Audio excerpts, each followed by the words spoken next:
Pourquoi cette journée d'études sur la marque digitale? En fait, cette journée d'études s'inscrit dans un projet de recherche et de développement sur l'ADN de la marque et sur l'action des internautes, des utilisateurs, des clients sur la marque. Aujourd'hui, la marque vit une accélération, vit une évolution, vit une maturité digitale. J'étais extrêmement frappé de l'enthousiasme des participants,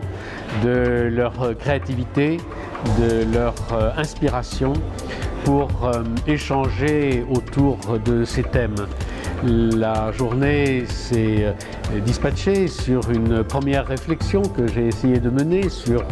l'amont, c'est-à-dire en fait d'où viennent les marques, comment elles se ressourcent elles-mêmes, quelles sont leurs propres sources d'inspiration dans un monde mouvant, dans un monde changeant, dans un monde quelquefois un peu inquiétant,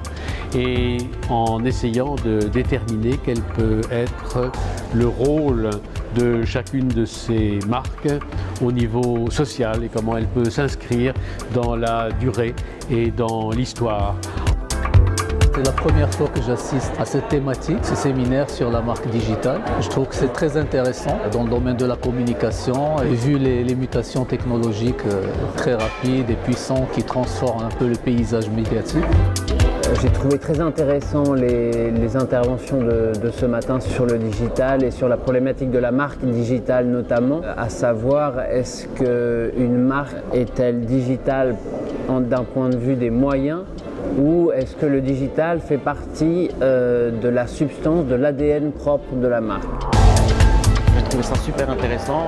d'avoir la première partie qui est de contextualiser en fait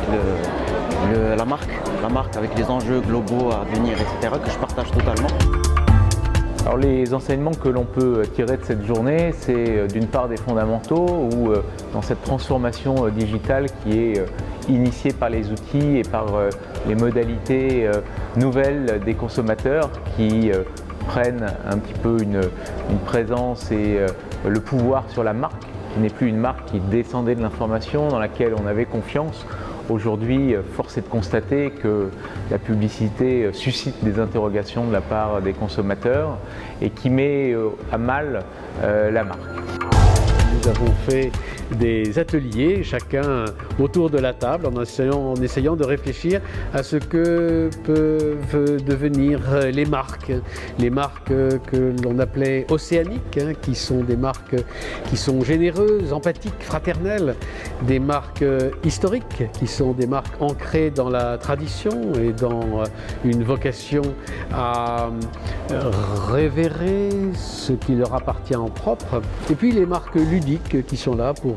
contester en permanence et donner dans l'irrévérence. Et donc cette contestation ludique étant toujours pleine d'humour et de créativité.